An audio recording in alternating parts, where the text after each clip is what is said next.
Jesus malee jiru karaadhaaf dhugaadhaaf jireenyi isa maleenyu dhalootaaf fakkeenyi. Jesus malee jiru karaadhaaf dhugaadhaaf jireenyi isa maleenyu dhalootaaf fakkeenyi. Isa maleenyu dhalootaaf fakkeenyi. Isa maleenyu dhalootaaf jireenyi isa maleenyu dhalootaaf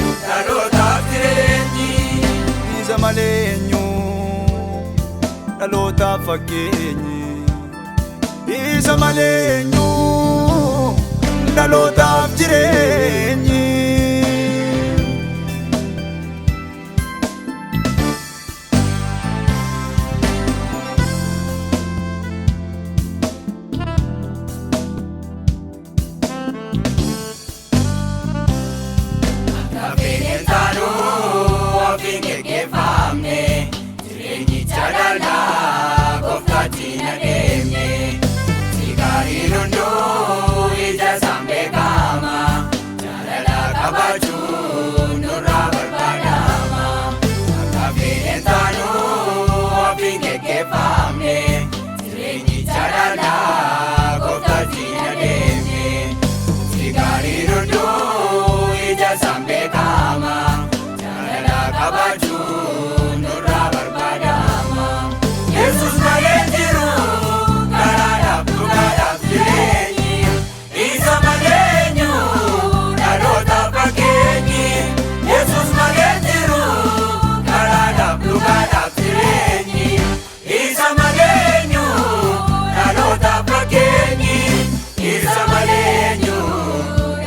Isa maleenyu dhalootaaf jireenyi isa maleenyu dhalootaaf fakkeenyi.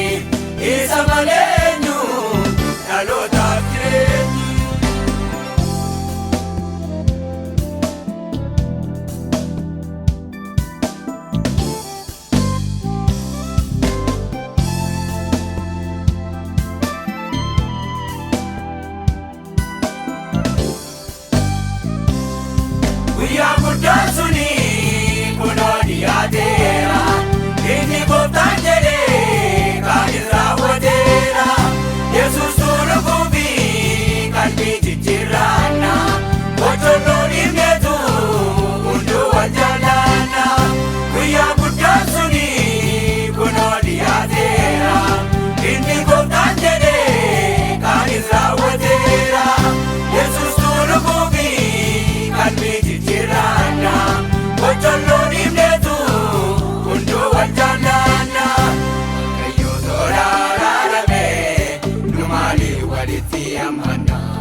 wajjiniin jireenyicha dhaala.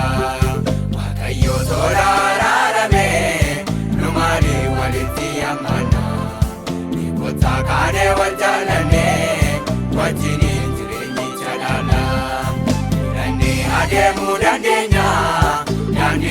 badiisatti geessu.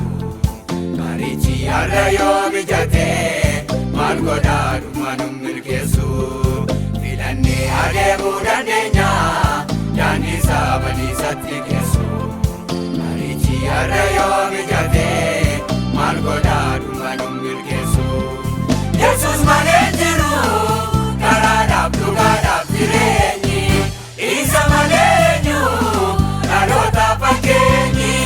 Yesuus malee jiru karaadhaaf dhugaadhaaf jireenyi.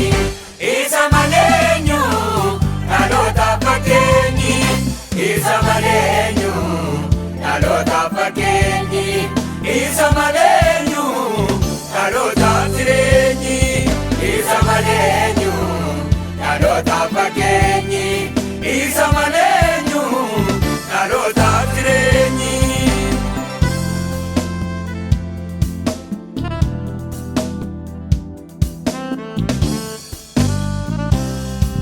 Yesuus karaadhaa dhugaadhaaf jireenya. Karaa sarara kanaan nu tokkamnu beenya. Kottaa hin taanu akka warra gowwaa. Isa malee deemnee akkam buune bowwaa. Yesuus karaadhaa dhugaadhaaf jireenya. Karaa sarara kanaan nu tokkamnu beenya.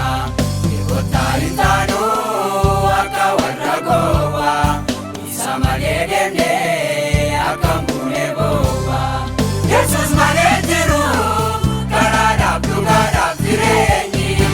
Isa malee eenyu dhalootaaf fakkeenyi. Yesuus malee jiru karaadhaaf dhugaadhaaf jireenyi.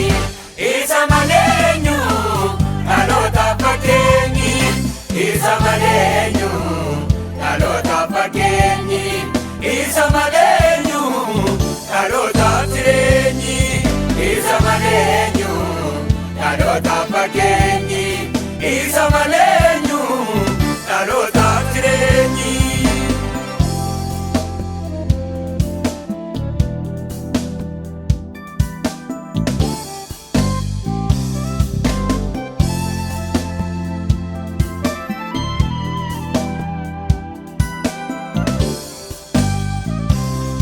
Yoomiyyuu Yesuusiin dhufoo abdii keenya. Isa wajjin deemnee galma yaadne geenya. Isarraan kottamnu nu tolchameessaati. Jaalalaan eeggannaa guyyaa dhufasaati. Yoomiyyuu Yesuusiin dhufoo abdii keenya. Isa wajjin deemnee galma yaadne geenya. Isarraan kottamnu nu tolchameessaati. Jaalalaan eeggannaa guyyaa dhufasaati. Jaalalaan eeggannaa guyyaa dhufasaati. Jaalalaan eeggannaa guyyaa dhufasaati. Jaalalaan eeggannaa guyyaa dhufasaati. Jaalalaan eeggannaa guyyaa dhufasaati. Jaalalaan eeggannaa guyyaa dhufasaati. Jaalalaan eeggannaa guyyaa dhufasaati.